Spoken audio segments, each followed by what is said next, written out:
All right, hey everybody, welcome to the Empathy Project. I've got Rion Michael here. I'm Ken Walker, and we're here joining each other and all of you in this wonderful place to talk this week about a psychedelic trip. We're going to get into talking about use of mushrooms, some hallucinatory effects, and new insights into consciousness. So, thanks for joining us. We're going to have a blast. Yeah, thanks for joining us, guys. I'll do some beats for the intro, maybe. Bring us some music.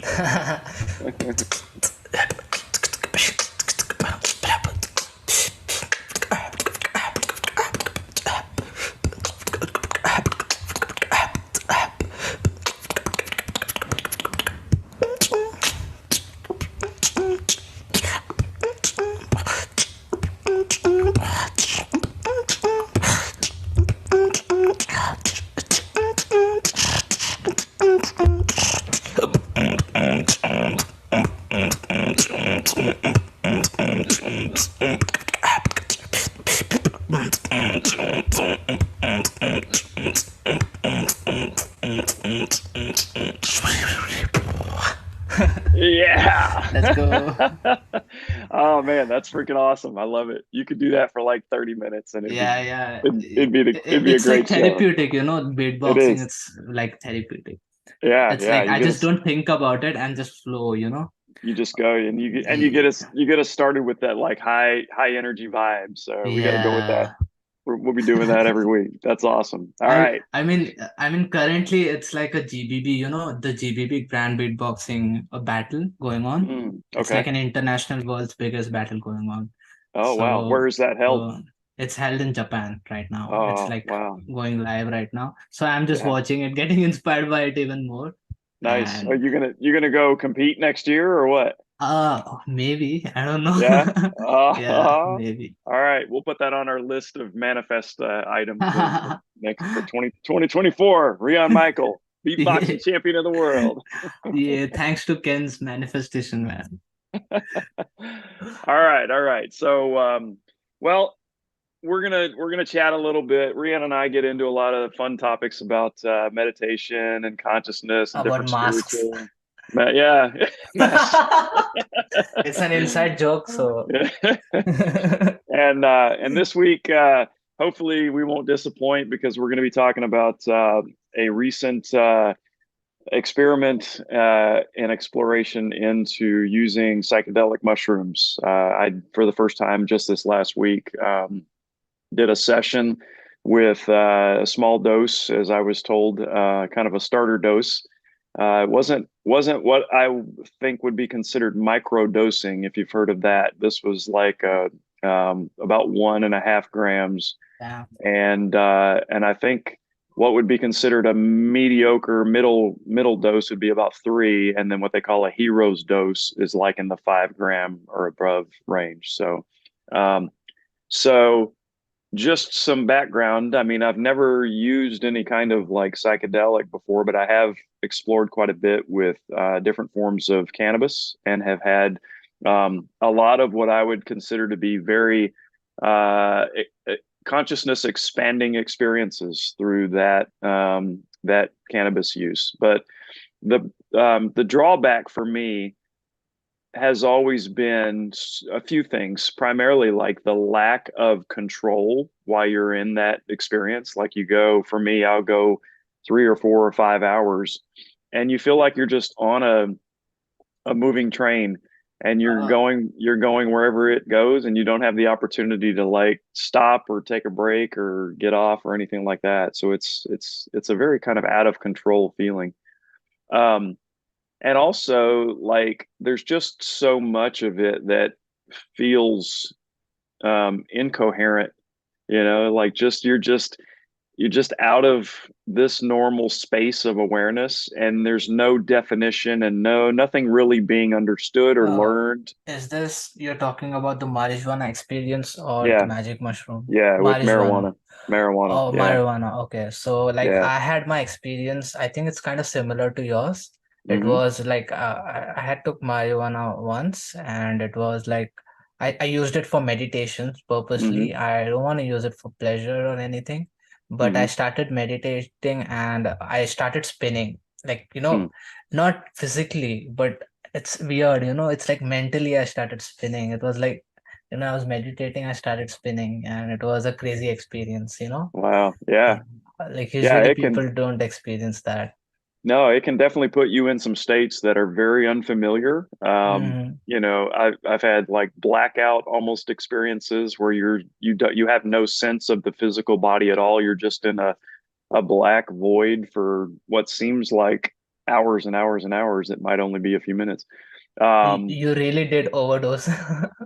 I don't know. I don't even Yeah. know if that's possible with cannabis, but in my experience, much of that I'll just kind of summarize the cannabis experience and say the reason I really don't use it anymore is because I didn't find any more learning value in the use of it. It was great for relaxation. It was great for exposure to some new states of consciousness and awareness, but the actual like cognitive learning and processing understanding that I was hoping to get by interacting with these natural plant medicines was just not happening for me Not anymore happening. with Yeah. cannabis.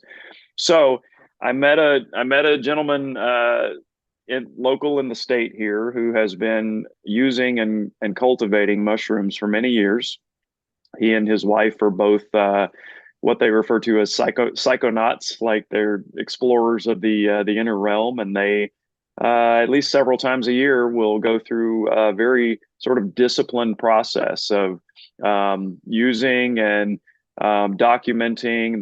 They write down and record their experiences while they're having them, and then afterwards, a day or two afterwards, they kind of document the whole integration process of bringing that learning from the mushroom experience back into the physical, which I find very intriguing and very interesting that they're going about it, even though they're not scientists, they go about it in almost a very rigorous and scientific manner. I mean, they are Um, psychonauts. So yeah, astronauts go up and yeah, psychonauts go down, go right? in. Go in, Yeah, yeah. yeah. And it's And it's kind of it's kind of maybe there will be a scientific community around there in the oh yeah, future.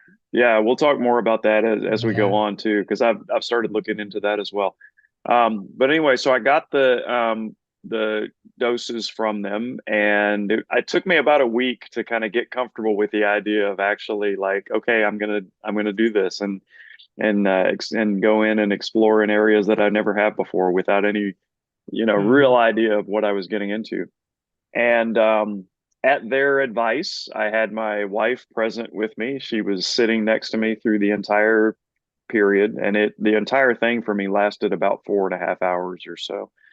Um, so I took the dose at about 4 o'clock in the afternoon, and I just immediately after I took it, I laid down to meditate. That was really all that I knew to do. I laid down on the couch and closed my eyes and began a period of about an hour or so of very normal for me meditation, very kind of relaxing and just opening, but there wasn't really any type of stimuli or visual or auditory or anything like that during that period. And then after an hour, I kind of just got up. I got up off the couch and I walked around a little bit and I was feeling pretty normal for a few minutes. And like almost instantaneously, this uh, very strange, almost like if you've ever had the anesthesia medication that a dentist gives you to do Yeah. oral surgery. It was like that feeling, like I could feel myself going toward that place of losing consciousness. And so I went and laid back down on the couch and I said a few probably incoherent words to my wife, and then the real experience that lasted probably 2.5 or 3 hours from that point began. And it I'll just summarize this whole thing by saying my interpretation and my take on what mushrooms are for us is the earth providing a tool that is in essence the red pill like you see in the matrix. It is a dose of absolute truth. It is clarification. It is crisp and clear and unquestionably accurate answers to whatever you want to know. um, but the difficulty with that, with getting that clear access to the truth for many of us, myself included in this experience, is that sometimes the truth is very hard to hear and very shocking and so unexpected and so different from what we normally experience that it can create rifts in the mind and rifts in our understanding of what we are in our present experience. And so it sounds good. We think we all want the truth and we want to know the absolute truth about everything. But I'll tell you, like, even for me, I've been reading and learning and studying metaphysical principles and meditating and trying to gain access to this level of understanding for years and years now. And to have it all of a sudden available in one session was very jarring for me. It was I wouldn't say I was anywhere near like a psychotic break, but it was it was shocking. It was actually very jarring and very shocking and also like very Was it very something you didn't expect? yeah.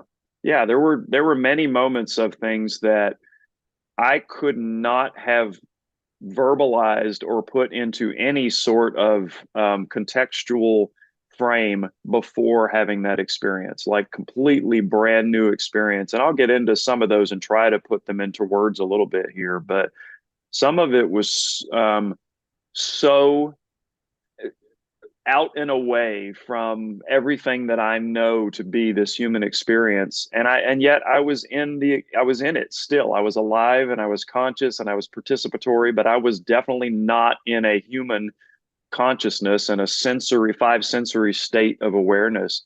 And just being in a state like that alone is jarring. Like there's no, I can't imagine anybody could just drop into a state of complete non-human locality out of nowhere with no transition and no frame of reference for it and be okay with it without any kind of So, fear or so you didn't feel like a human. Is that what well, you're trying to say? there was a specific point about maybe an hour and a half or two into that second session that I was talking about where I was taken by the guidance system, which doesn't necessarily identify itself as with a name or with a like higher self or anything like that. So you can call it whatever you want, but it felt like it was my own mind, but it felt to me like it was my own mind kind of behind my physical mind and larger, much larger than my physical mind. So it's almost like there was a Uh, a funnel of awareness that goes behind us, and the bigger mind is in that funnel, and our local consciousness is in the very tip of the funnel, and that's all we get access to is just what's in the tip of the funnel as we're in our human presence. So I was like pulled back into this larger version or larger expansive aspect of my awareness, and that became the teacher. The teacher was my mind, but in a different and much larger framework than what I'm typically used that's to. so cool because I feel in a lot of literature it is mentioned that there is a bigger mind behind Mm, the mind. There is yeah, a self, yeah, there is a self which is you, and there is a like self with a capital S. yeah, Yeah, yeah. and I even like in psychology, there is like Carl uh, Jung, he talks about like yeah. conscious mind, subconscious mind, and the collective consciousness, Hmm. which is I kind yeah. of reference I, to that maybe. I've heard reference to those things before and was familiar with the context of it, but then being in the experience is the ultimate confirmation, right, for anything. And so once you're in that presence, you're Yeah. just sort of like, okay, now I don't have to question this anymore. I'm experiencing it. So it's now that box has been checked, it's been confirmed. But while I was in that state, I was going to say I was taken to what I interpreted as a dimension of non physicality, where I was still a being, a unique individual entity, and I was introduced to other non physical beings and interacted with them energetically. And there was what I interpreted to be like color and flashing lights almost and sound and that kind of thing. There was still interaction that was quite it was pleasant and it was fun and it was beautiful. It was like a sensory, it was still sensory, but it wasn't using the physical body for sensation. So I So had a yeah, that question. yeah. So the colors and the sound you observed, Hmm. do you think you can see it right now, or was it something different, like some different color which the I human eye cannot perceive, or something like that? I I even during that experience, even though I my mind was interpreting it as like orange and green were predominantly the colors that I would have interpreted those as, I knew even in that experience that this was not color like we know color here. It was more the energetic frequency of that. So like I would interact with another being, and even though we didn't have hands, you can imagine like there were two digits that would meet mine and theirs, and when they met, the exchange of like if I was green and they were orange, the exchange of those colors would merge and you would see the colors blend and move, and the light that would emanate from that interaction would shine. And so it was a beautiful experiential understanding of how two conscious entities with unique footprints or fingerprints come together and exchange energy and create new energy, and then experience many more things than would be possible by those individual conscious entities by themselves. And then it pulled away, and then I got to experience like that sensation of just being that being by myself as a contrast to interacting with another thing. And so it was So very yeah, so it was like the about the experience, since this is a very different experience for you, mhm. like did it feel like, you belonged in this experience, or did you feel alienated? Like it's something new, it's something different, or did you feel like, you belong here, like you Yeah, feel that's such a connected, or it's like, something you knew already? it's such a good question. I think the answer to that is both, because I still had my present human frame of reference available to me. So, from that standpoint, it did feel foreign. But I also had this frame of reference that was telling me this is just one of infinite possibilities to you, and you can choose to go to this anytime you want. You know, like this is not a limited one time thing. You can go back to this anytime. It's always here, it's always available. And oh, by the way, this is one of billions and billions and billions of possible ways to interact with another being. So it was just perfection. It was just beautiful, and it was very much What shown were the other beings? energy. I was I energy mean, and I'm so they curious were about it, like yeah. energies, right? So you said that you were energy, you had this Hmm. light about you, and there Yeah. was some other energy. Were they human, or do you think they were humans, or they were some other Mm-mm. species, or what was their essence like? Just consciousness individuated. There was no attempt Uh, or need to identify what or name or any of that. There was no need for it. You just knew I'm consciousness in an individuated form, and I through my will can allow myself to go interact with other beings and other aspects of consciousness. And it was just like, and also like I was sort of magnetized to this being, and I could tell it was because we had the potential for a, a loving, pleasant, wonderful interaction experience. You know, like so did your if wife say anything about it? that that particular one, well, I mean, so that one I wasn't speaking about while I was going through it, but there were many other things that happened, and I can get into some of those if you want. Where I was speaking about them very clear, just like we're talking right now. oh, Although I see. my verbalization was a little slowed down, she said, like it was almost like I was on a small dose of cannabis, so my words were slowed down a little bit, but I was very coherent and narrating, especially like there were times during this trip where I was being given lessons about life circumstances, like my relationship with my wife. We've been married for almost 30 years, and it was teaching me lessons about why she is my wife, why we came together to learn lessons in this life So in the it was first meant to place. be. And Well, yeah, I mean, Wow. I think we each individually set up these, especially the more profound and lengthy interactions in our life. I think we, as that bigger consciousness that I was talking about, I think we have a very participatory role in determining which entities we're going to interact with during this incarnation Really? anyway. That's Yeah. Oh, so yeah. that's so hard Oh, to yeah. believe because you have experienced it, so you know the truth like implicitly.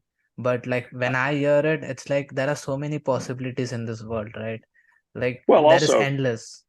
both And are, but both are true. I think there's what's the highest level of probability, for instance, coming into an incarnation. Like we each have a unique signature, and you have in certain instances multiple signatures, kind of like if you're looking at a an equalizer, equalizer for sound. You've got some signatures that are so high on that chart that anybody else who has those same signatures at that really high level, you're going to be powerfully drawn to, right?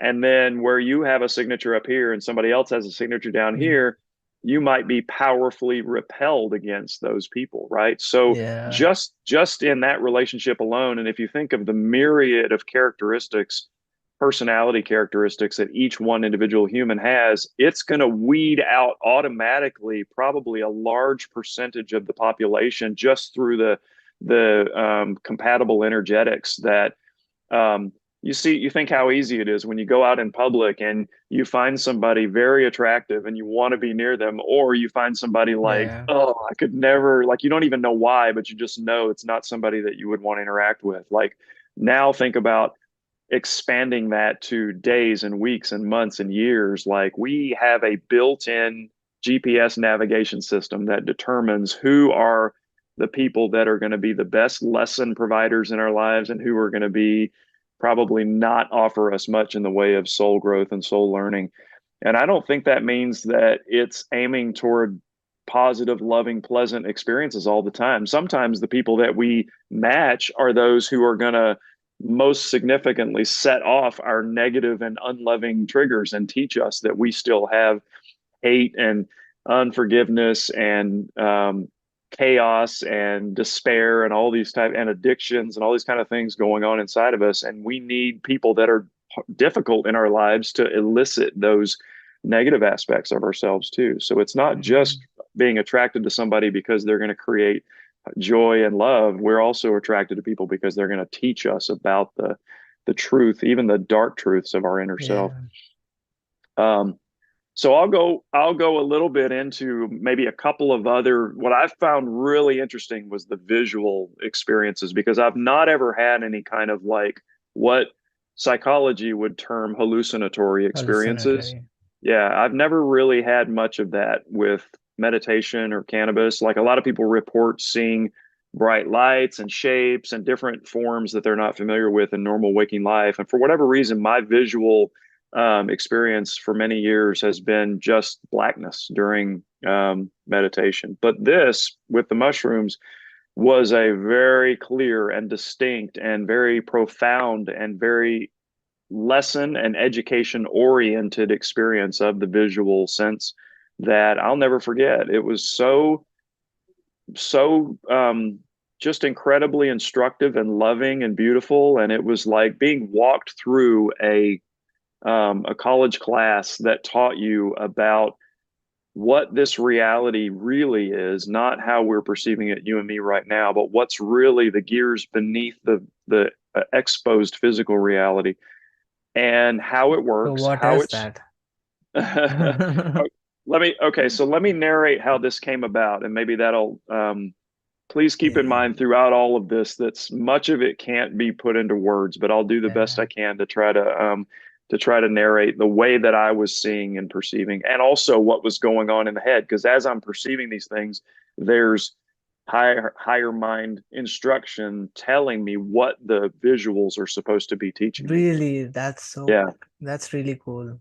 Yeah. So I was laying down on my couch, and it's in another room, or I'd show you the exact window, but it was a window that had dividers in it, like wooden slat dividers, Mm, that there were 8 panels of the window, right? And on the other side of the window, it's looking outside, and I could see trees blowing in the wind. Okay, so that's the scene that I'm looking at, and the hallucinatory experience began, but the wall in the living room and everything else in my peripheral vision stayed exactly the same, so that nothing in the living room changed. I was still in the normal three-dimensional reality that I was familiar with. And I think that was so I could feel anchored still in this physical experience while I was being given a energetic experience that's not of this three-dimensional realm. So within the panels of that window, this is where the entire movie of the experience took place. Nothing else changed.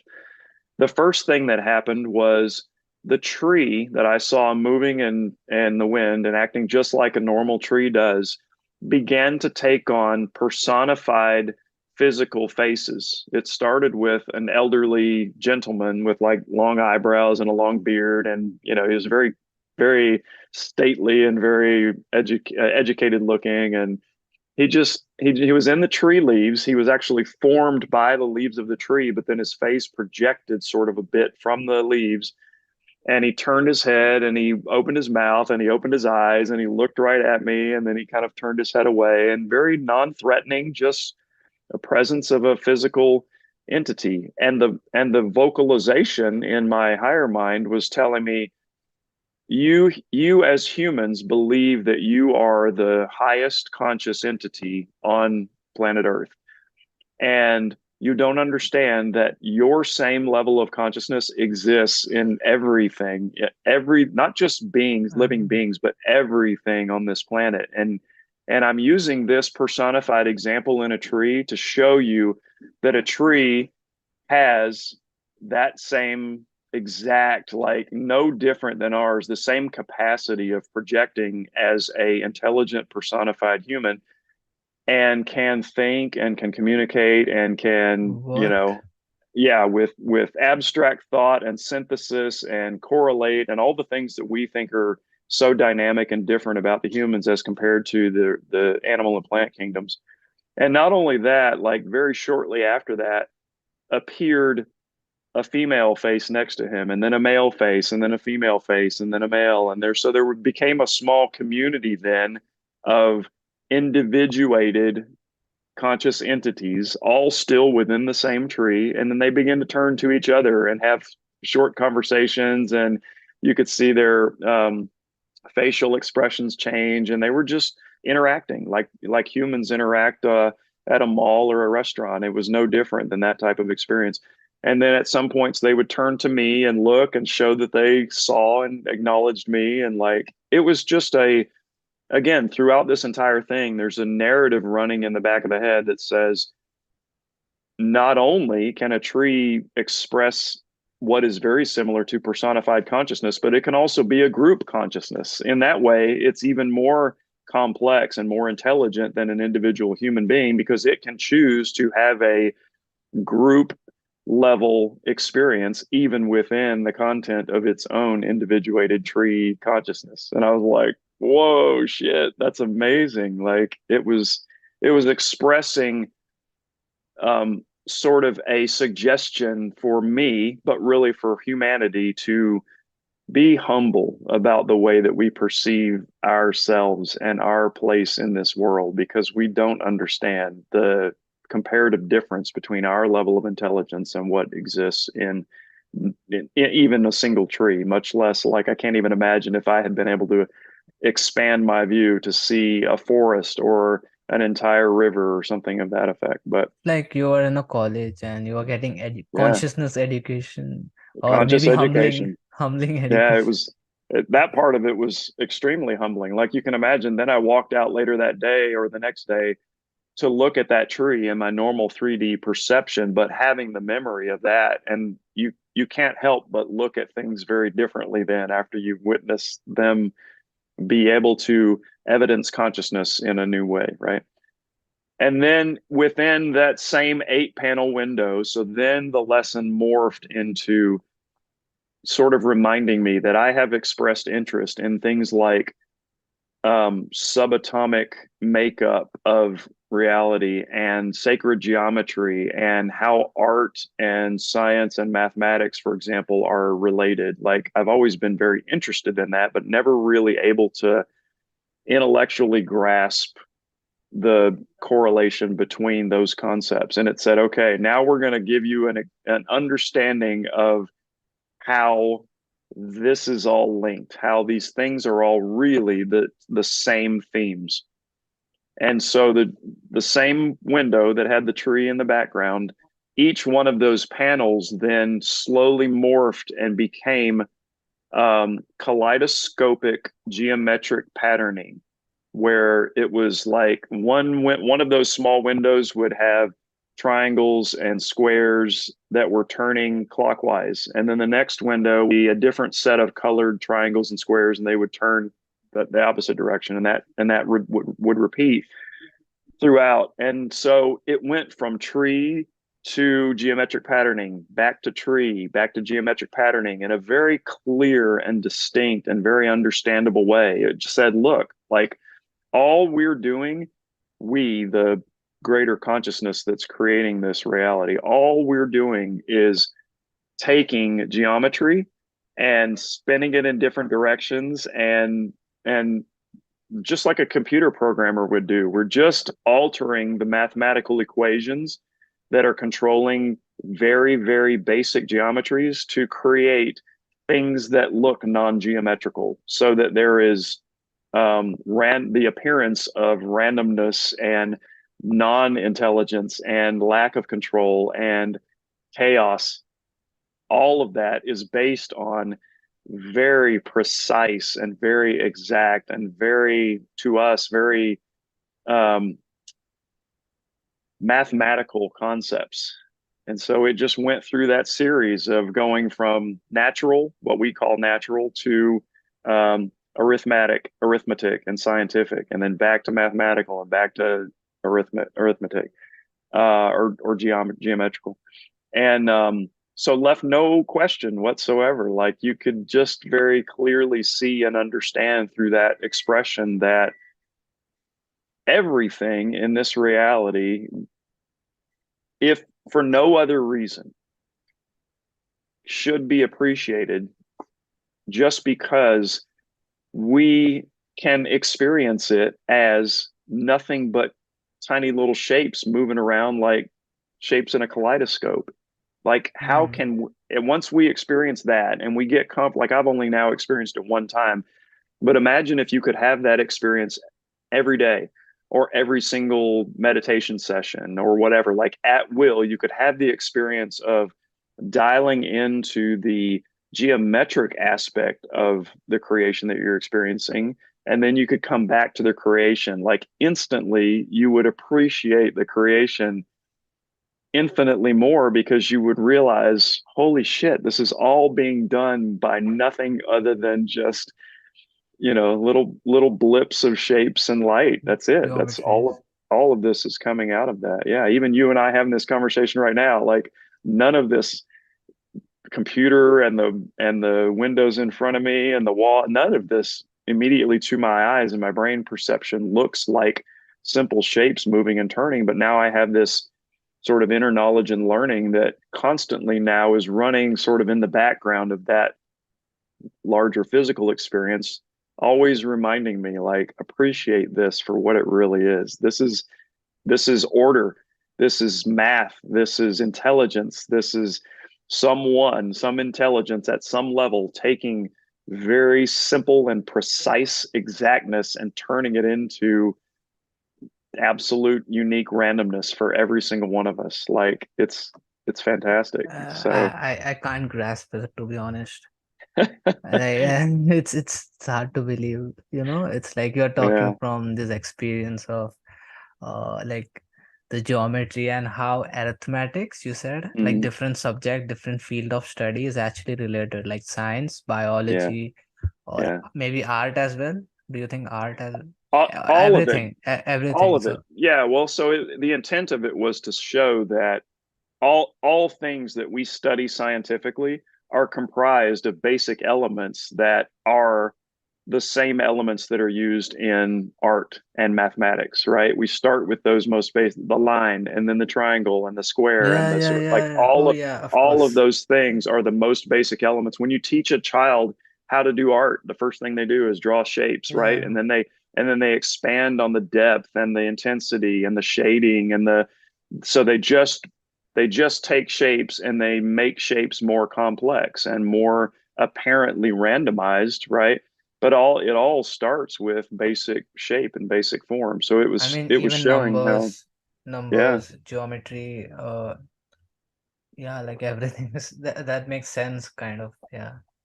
yeah, it was a very the whole that whole aspect from the faces in the tree to the geometrical aspect was probably 10 minutes, maybe 15 minutes. Um, but it was the most profound and powerful explanation of reality that I could ever, and I'm sure it can be taught in a much more advanced and much more complex way. Like I've heard people talking about being able to be consciously aware at the level of the molecular or the level of the atomic, right? And being able to witness the movement of protons and electrons and understand. So, look, I didn't have that experience. I'd love to. It sounds amazing. And it sounds like that would be even more profound, I guess, as an explanatory tool for how reality works. But at the stage of intellect and understanding that I'm at right now, I think I was given as much as this brain in its current level of learning could probably handle and understand and comprehend, and also left me with sort of no more questions about those types of curiosities. I came out of that going, thank you. I got the I got the answer that I was looking And you were talking the whole time, right? Why this was in happening?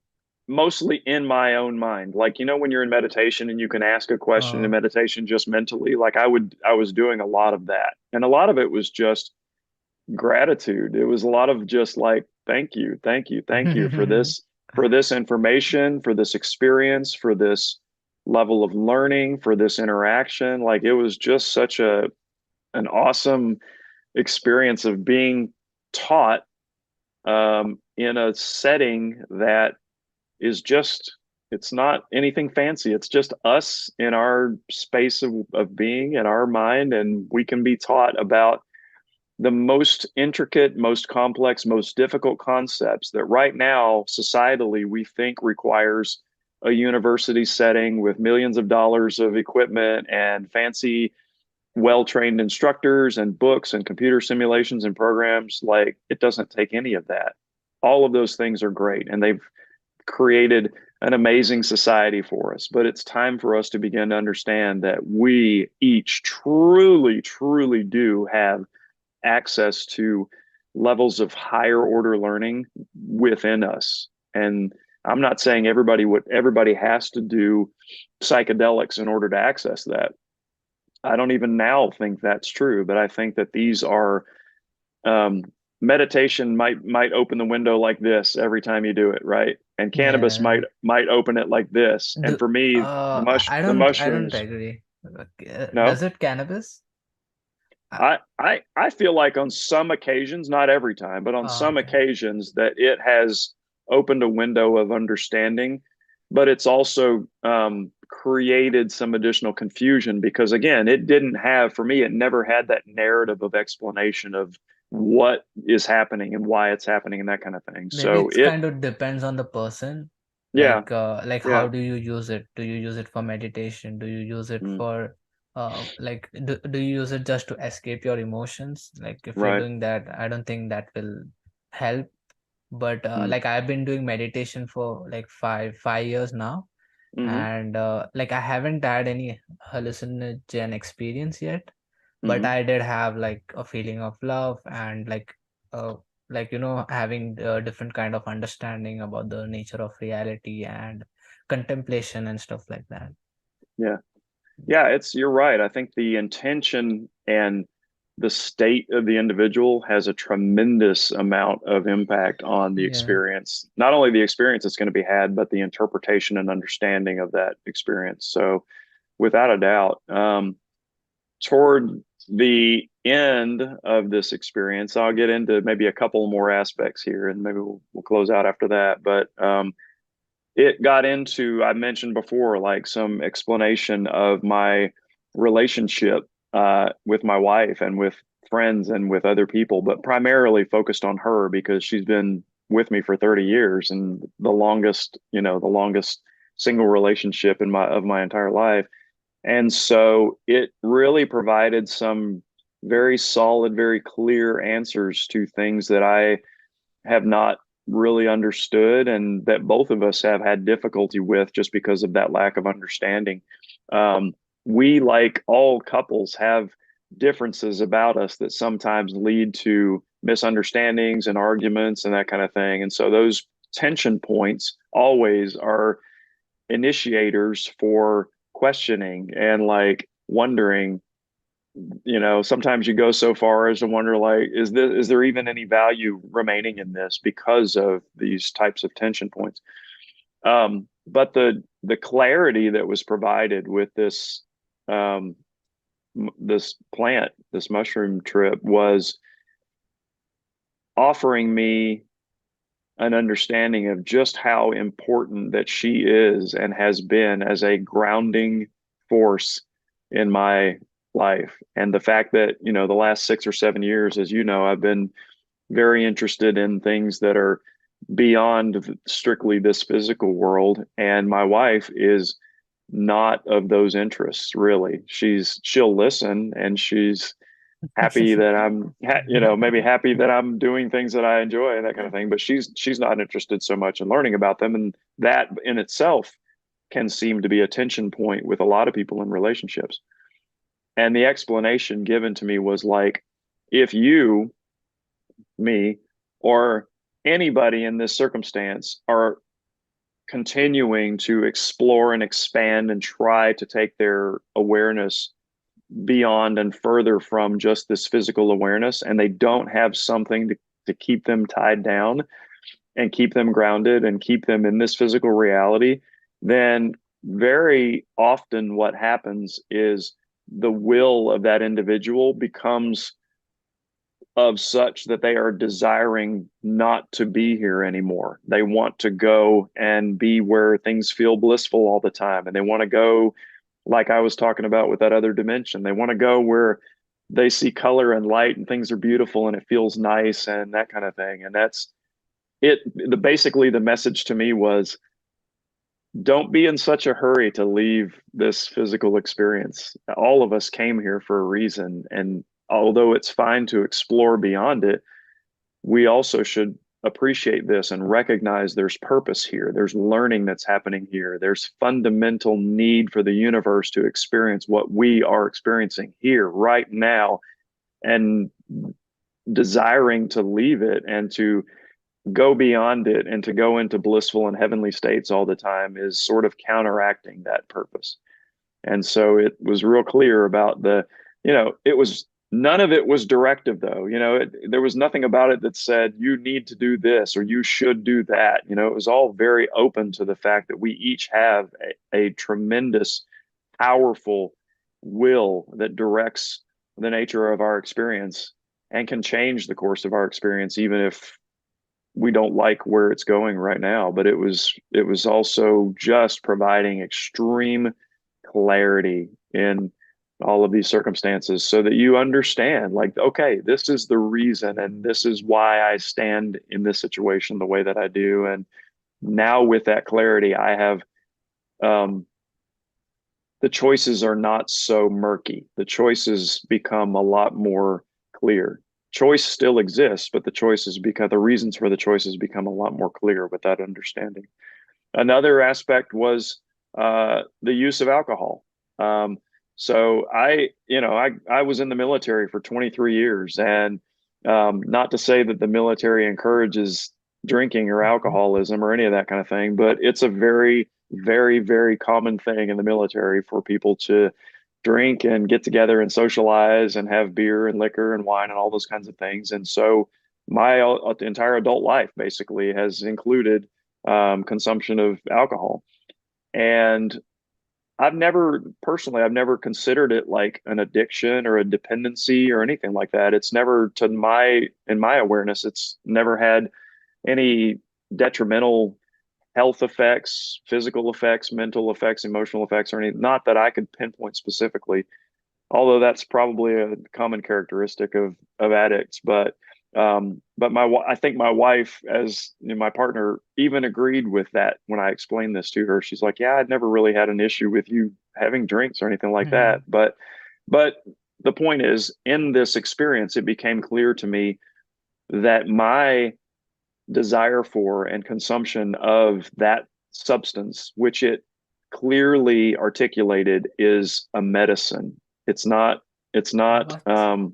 yeah, it said alcohol is a medicine in the same way that opioids are a medicine for the physical body. Alcohol is a medicine for the mental, emotional, energetic body. And we use it.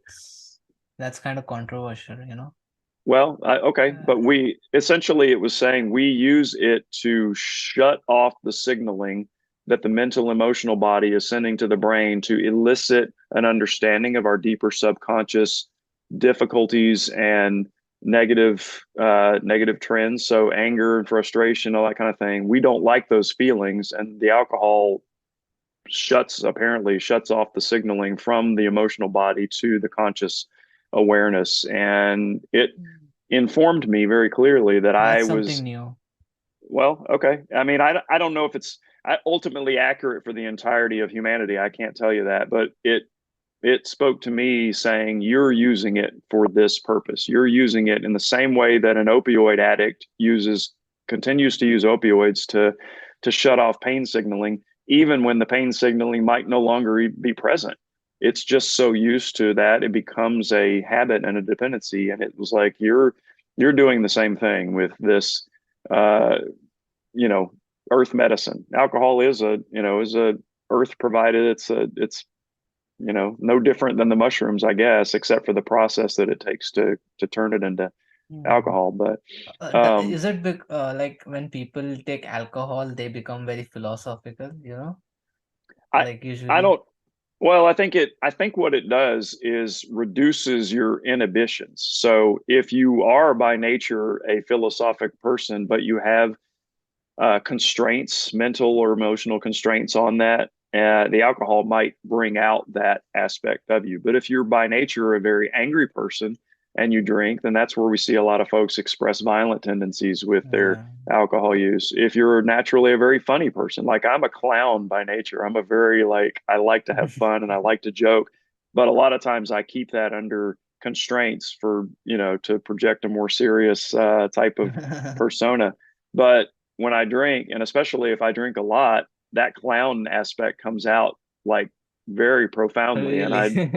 yeah, I become like the class clown or the comedian or whatever. And Maybe it's maybe have some alcohol when we're doing the next podcast. that That will be would a be, good episode. see, if I do it with that intention, I'm doing this specifically to bring out my inner clown, then I feel personally that that's not a problem. Like I was very much led to understand that alcohol in itself is not a bad or evil or negative substance. It is a tool. Some people That's use really a the, different perspective, yeah, yeah, which I haven't heard. but it was basically saying this is just a version of self-medication, right? We have prescribed medications that do signaling elimination or signaling reduction to the brain. And this is a non prescribed substance that people use for largely, in many ways, the very same purpose. So, um, but it was also like, you can continue to drink. It wasn't saying stop drinking. It was saying you have the choice. But now you've been informed that you are predominantly using this substance to prevent yourself from knowing the truth about yourself, was really the way it was presented to me. So Oh, I can you was repeat it? that I was using the substance, So essentially what it was saying was like when I mindlessly kind of at 5 or 6 p.m. in the evening pour a drink just to have a drink, that most of the time I'm doing that not because I really enjoy alcohol or because I want it to make me happier or funny or anything like that. It's saying you're doing it because the energies, the negative and the unprocessed guilt, sadness, whatever negative energies are inside you that have been elicited through the events and circumstances of that particular day have gotten to a level inside your energy structure that they are creating discomfort in you, and you are reaching to that substance as a mitigator for that discomfort instead of inquiring, going into meditation or inquiring through self inquiry to understand the deeper aspects of Escapism. those. Yeah, I mean, that's really what it was saying is you're using this as a numbing, therefore escape agent for things that you just aren't ready to bring out of the subconscious yet. So that's not a bad thing. We all pick and choose which elements of our subconscious that we want to make manifest in every moment of every day. And this was just offered as one more means that I'm choosing to keep. For example, sadness is, I didn't even realize going into this session that I still had like a great deal of sadness emotion, right? Kind of in this chest area. But I was shown like right as the same time this lesson was happening, it brought up the intensity of that sadness that still exists. That's probably centered around like death of family members and friends. And I was in the military and witnessed, I mean, being part of a military in itself Yeah. creates circumstances that where sadness and trauma are involved. Hmm. And a lot of that we just internalize and retain, and we never go back and clean it up and do anything with it. And which is one reason why I think drinking is so common in the military, right? Like we're in an environment where we're witnessing trauma and death and destruction and very, very painful things. Like people are tough and they're people in the military are very strong people, but we're all human, right? We all still have these reactivities to life difficulties and life traumas, and we're going to hold on to those and retain those in some way. So understanding that helped me also to understand my brothers and sisters in arms and my military friends and folks, that I'm not sitting here suggesting that everybody is doing that the same way that I was instructed, that I've been using it, but I think a lot of them probably are. And I do think that if we got a larger, more clear understanding of the myriad ways in which people are actually using not just alcohol, but drugs and different forms of mind affecting substances. Hell, even caffeine, I think, is probably one that when you think about it, like every morning I reach for 2 cups of coffee. And 2 cups. well, yeah, I usually have 2 cups of coffee in the morning. And at its deeper level, I think about that and it's becomes clear to me that I'm trying to access a level of energy and vibrancy and focus that I feel like I don't have already, right? If I did, then I wouldn't need the caffeine to perk me up and to wake me up and to bring me into that state of awareness. So I'm already accessing this in a state of self denial. I know on some level that I can have as much focus and as much energy and as much awareness as I choose to if I really take charge of my will and my personal consciousness. But instead of that, I reach for a tool, a substance that Yeah. supposedly provides that anyway. So addictions, the way that we characterize and treat addictions in this country or in this world today, um, I think it's possible, just based on my reflection from this experience, that we could open the aperture a little more and try to understand a little better the real reasons why people are. A lot of times we just stop with the, well, alcoholism is a generational DNA inherited trait, right? if your father and your grandfather and your great grandfather were drunks, then you're going to be one too, and there's not much you can do about that. Well, maybe that's It true. depends on different perspectives, like Yeah, there is one yeah, perspective like existentialism, which says hmm that you have a personal responsibility. You can take responsibility. Look, like I can move this hand, right?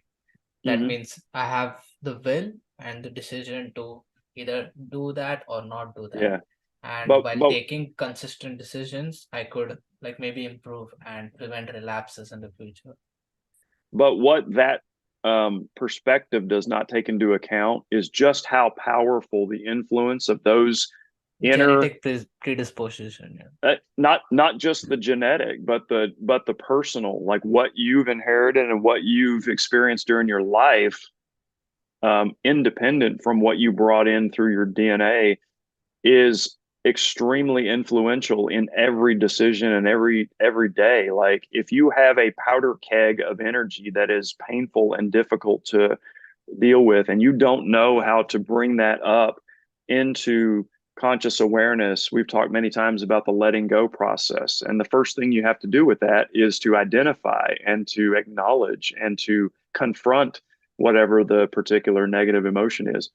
Most people don't know how to do that. Yeah. Even with a therapist, a very well trained and very compassionate therapist, that's still a incredibly difficult and painful process for people to get into. And many go into it and they see how hard it's going to be, and then they step away because Hmm. they don't want to participate in Uh, I difficulty feel if they that don't have to. it's like the letting go technique. You need to Hmm understand the mind and the emotions, right? Like people Yeah. start conceptualizing at the pain. So when you Uh-huh. conceptualize the pain and see it as suffering, it creates Uh-huh. suffering, right? And Yeah. like once you use the letting go techniques, if you can use it under supervision or you can learn it by yourself, or hmm even different strategies, coping strategies like mindfulness, meditation, journaling, and like so many activities, even like exercise can help you Yeah. release those stress. And it's mostly, I feel it's about uh, understanding your stressors and triggers hmm in your daily life, and using proper stressful coping mechanisms, uh, which you find is applicable to you and which you find it suits you, and to use Yeah. that consistently, so that you don't have to use like different substances in order to hide those kind of emotions. Yeah, Yeah. without a doubt. That's ultimately what you're saying right now is kind of the most important thing that I want to convey about the use of this substance, the mushrooms, and why I feel that it's different than some people might think, well, you're just using another form of alcohol or Yeah, another yeah. form of a drug, right? And to me, this is just my personal opinion. Where they're different is that those other substances that I'm very familiar with, alcohol being the predominant one, for me, that operates as a suppressing and masking agent. Yeah. What the mushrooms provided was the opposite. It provided an opening and awareness agent for me that I, Just for to whatever add in, reason, mhm, yeah, yeah, go ahead. I'll yeah, just for whatever reason, I've not ever gotten to that level of clarity on my own, even despite like very specific intentional desire and intention to access that level of understanding. Over the course of like 6 or 7 years of attempting to do that, I haven't been able to get to this level of clarity. So I'm not trying to suggest this is the right thing for everybody. I think like anything else in life, you have to decide for yourself and listen to your inner guidance as to whether this is the right thing for you or the right time for you. Like I'm almost 50 years old and I don't think I was ready to have this kind of experience even 6 months ago or a year ago or 10 years ago. Like for me, this was the only right time to do this. But other people are trying this stuff in their 20s and their 30s and that kind of thing. And that's it for each person. I think it's very different and you just have to listen to what your inner guide is telling you. Yeah, and from my like experience with research and understanding different psychedelics and different kind of drugs, I hmm do know that like drugs such as meth, cocaine, and alcohol, or like marijuana and stuff like that. They mostly give instant gratification, which is like you get this dopamine hit, Hmm. which is this very high that gives you like a pleasure at that moment and helps you hide those emotions that Yeah. you are facing. And it's mostly like a, I would say, a pleasure drug, Yeah. and it's Yeah. like That's, just a dopamine hit, right? And compared yeah, to like that's, mushrooms activates more of your mind, your whole mind, your creativity. yeah. It increases your consciousness, from And, what I've heard from different researchers. which can be just the opposite of pleasure. Like I did, there were a few moments as I described with that interdimensional experience that were very nice and loving and pleasurable, but the majority of this experience was either neutral from an emotional perspective or very painful because it was bringing up the truth of what is going on inside my actual energetic structure, and that was not fun. That was not pleasurable. It was not something that I would choose to go back into anytime soon. Like it Really? was, yeah, it was actually really it wasn't traumatic necessarily, but it was some of the most sadness and the most guilt and the most pain internally that I have felt as far back as I can remember. Like it very much confronts you with the reality of the entirety of your present energy situation. So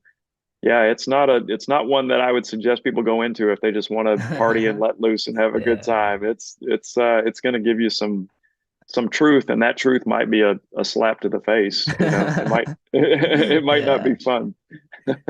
So, like, how did you get into, like, did you have certain intentions? How did you prepare to get into this?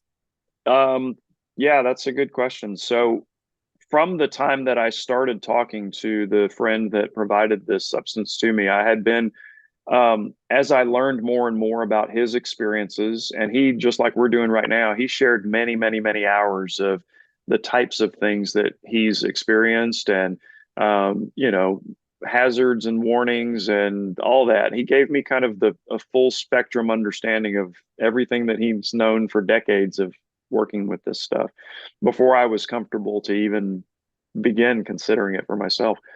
And throughout all of that, I kept expressing to him what I want is a deeper level of truth than I've been able to attain in my own inquiry methodologies. I just want less confusion. I want to cut past the bullshit of the questioning, and I want to know the truth of the things that my inner curiosity is the most curious about. And I think without a doubt, I got that across probably half a dozen different topical areas that were all very important to me and very relevant in my present state in life. So I think setting that intention and being clear about it, and then going into the session with a very, um, it was almost a reverent type attitude. Like I was thankful, What's that attitude? reverent, like Reverent. yeah, like I am honoring and respecting the plant and the earth and the, you know, the creative process of life to have given me this opportunity to look deeper inside myself.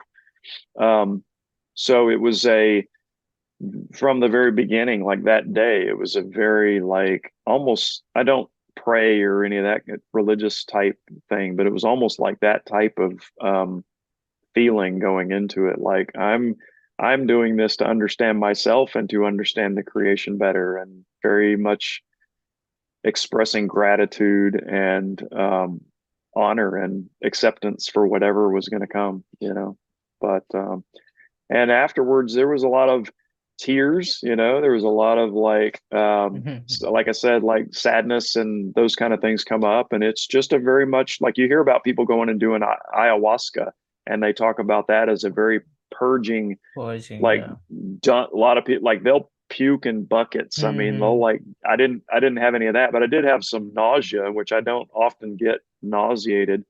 Um, and that I felt that nausea was very much related to emotion that's still stored in that, maybe that third chakra area that I have not balanced and processed yet, and maybe still remains to be uncovered and understood at a deeper level. I really didn't get in much into the content of that, but Which um, mushroom did you took? Which that's a good question. I didn't get into like the biology of it and the Mhm. understanding of, but I Like told they my have this friend kind of, mainstream names, like the yeah, golden teacher and stuff like that.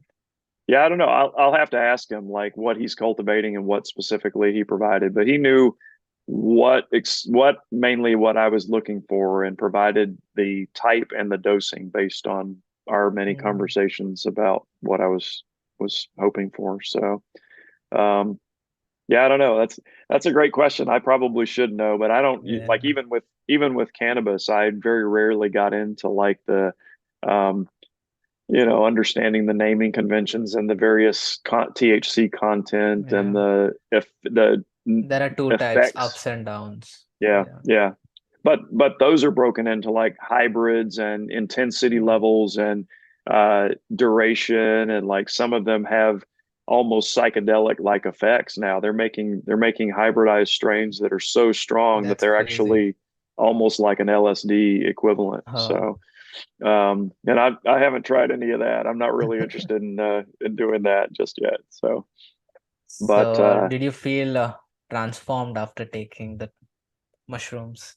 I felt more aware.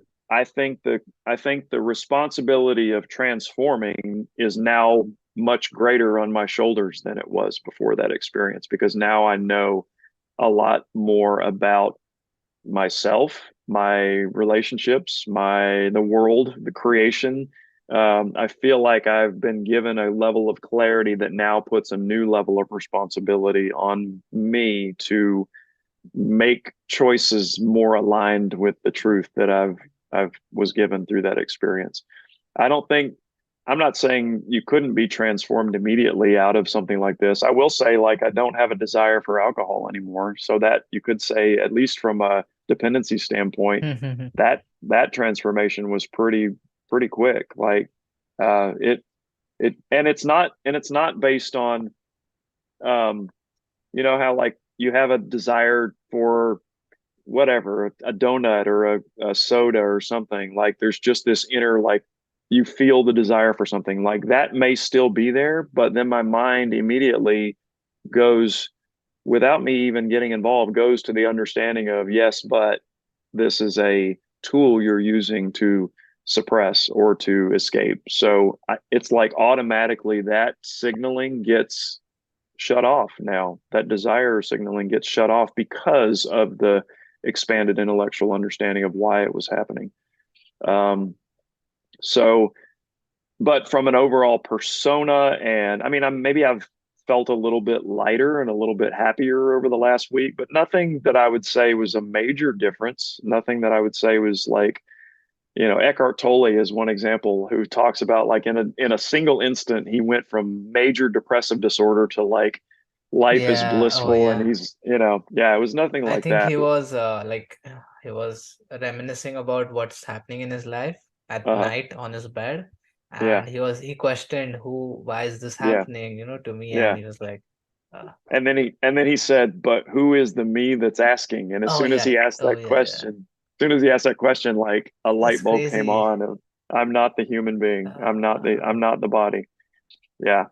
That's the other thing, is like, you in this experience, it was profoundly evident many times and in many different ways that the me that I know me to be is not just this body, right? It's something grander and larger and much more expansive than this. And so while I can't replicate that level of experience and understanding right now here in this moment talking to you, but the memory is so um powerful and so crisp that the identification of me as this body is now only partial as compared to what it was like 5 years ago. So I think that's kind of how this process works is you get many different types of openings of awareness of that basic fact that we aren't this body. What we are is energy and spirit and consciousness. And this right now is just a localized experience of consciousness being as focused as it possibly can be into a singular individuated unit. But that's not all we are. And we have the ability and really the responsibility at some point to back off of that focus and start to recognize I'm more than this. Yeah, And when you know that, you become more able. yeah. That's why people start to develop, like they say, extra senses, right? Extrasensory Extrasensory perception. perception. Yes, please.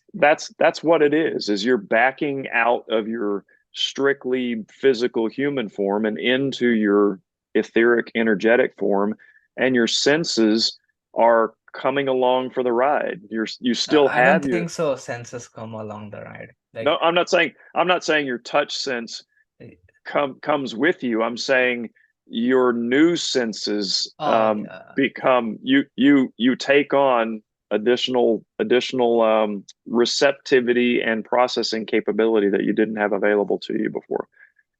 Um, but it's not, I've not become a mind reader or a what do they call it when you move things with your mind? oh, Uh, uh, Kinetic telekinesis. telekinesis. Yeah, I can't do any of that. At least to the degree that I've tried, which is not very much. I Uh, used to try that when I was a kid.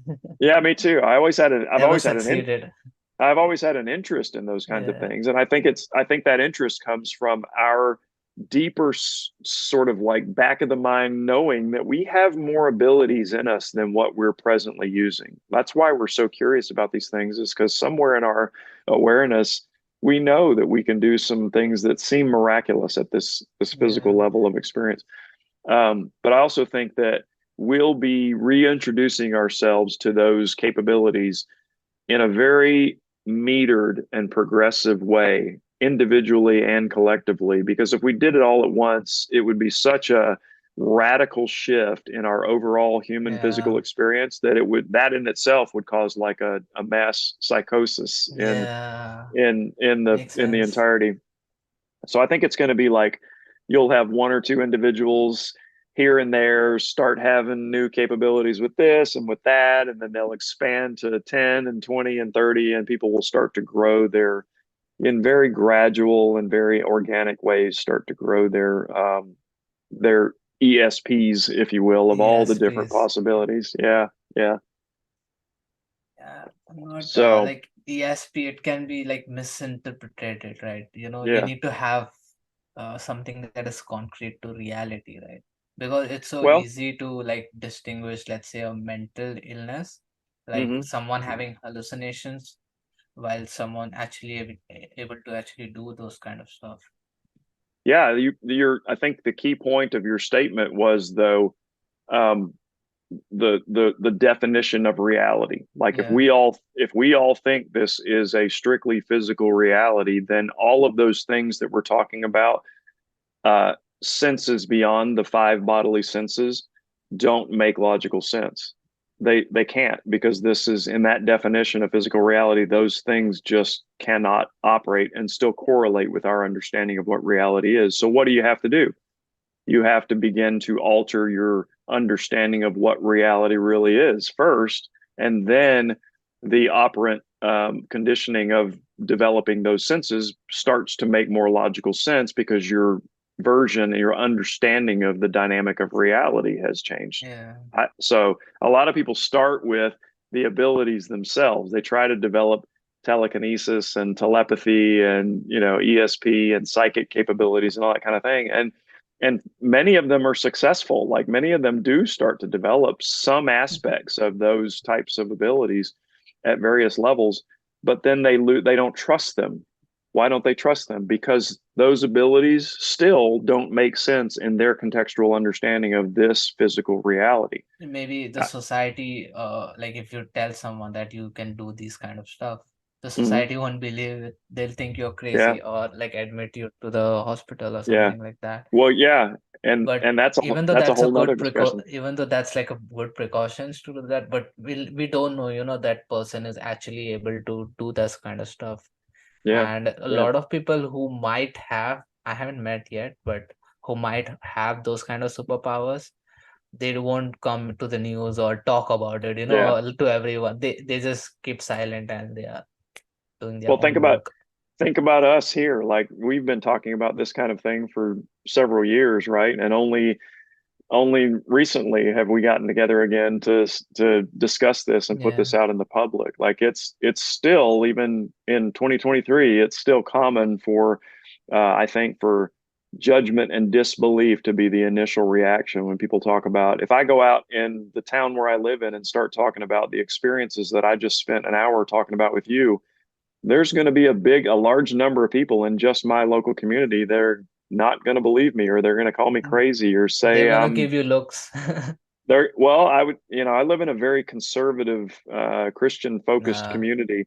And so I think there would be even some very judgmental and like, what are you doing? Worshiping the devil or something? Like, are you crazy? So it's not, yeah, it's still to this day not something that most of us feel comfortable talking about in all environments. I feel comfortable talking about it with you because I know you're open and open-minded, and I feel mm, comfortable putting this out in a forum where largely open-minded people are going to be receptive yes. and attentive. But I don't feel comfortable walking into Walmart or a grocery store or whatever, and just having open conversations about stuff like this. Yeah, So we still have a long way to go, humanity does, exactly. with normalizing and desensitizing people to the reality of what we really are and what we're capable of. But we'll keep doing what we're doing, and Yeah.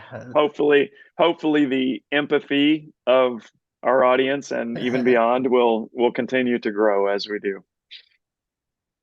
Yeah.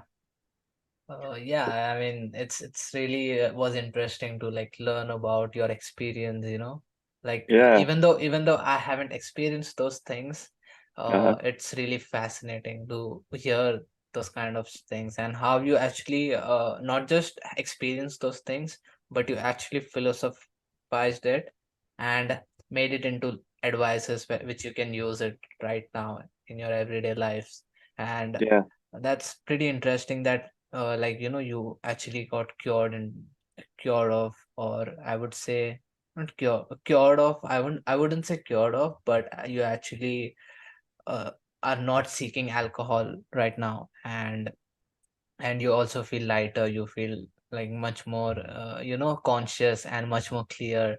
that's Yeah. that's pretty interesting effect of Yeah, it's mushrooms. it both of those things were not expected, and so that for me has been really nice. And but it's only been a week, so who knows? A week from now, I could go back to having a desire to drink more often and that kind of thing, and feel, I might start feeling that sadness or that whatever energy. So in the present right now, my overall assessment of that session was, it was incredibly positive from the standpoint that I learned more in 5 hours than I probably have in years in some circumstances in my life. Like it was just such a focused period of learning and understanding.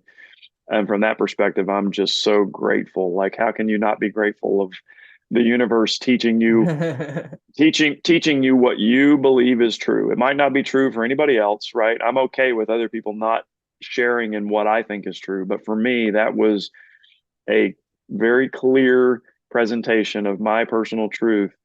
And I felt like I got what I was looking for out of it. So it was very worthwhile. I mean, that's what mysticism is, right? Like Yeah. you go beyond the five senses and you are able to understand some truths which you Uh-huh. can only share with yourself. You Yeah. can't like communicate it with someone else. You can maybe Not like direct them, but yeah. it's seems difficult. Not at its absolute level of understanding. I don't think any of us are ever going to be able to do that verbally. Now, my hope is that, like we're talking about, we're going to get to a point in our conscious evolution where you and I can sit here and just look at each other and know what's going on in our I actually our heard minds and about our it somewhere. I'm not yeah. sure where. I That's think I crazy. do.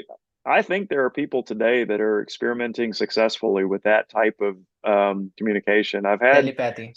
yeah, and not just telepathy, but tell empathy, like the actual emotional sensations and what they do essentially is what they call a heart based connectivity, where they do chakra, like heart chakra breathing together and synchronize their heart energies. And then from there, they can expand the integration of the other chakras. Where, like, if you want to know what a person's soul energy is feeling like Oh, right now, you can bring that focal awareness down to their solar plexus chakra and, excuse me, and potentially have like a level of connectivity and interaction and intimate connectivity that we right now are unfamiliar with. Um, I that's don't, some I, radical stuff.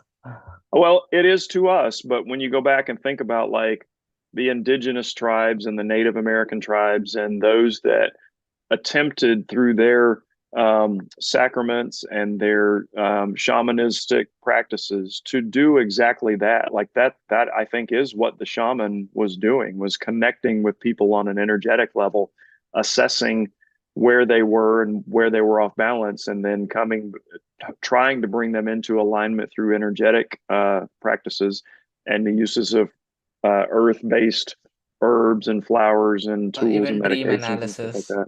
Dream analysis was part Yeah. of that too. Yeah, sure. So I think we've always had these abilities and throughout history have known about them in various stages and states in different ways. And we've just, in our society, been so focused on the material aspects that we've lost the processes and the understanding of how to do this kind of stuff.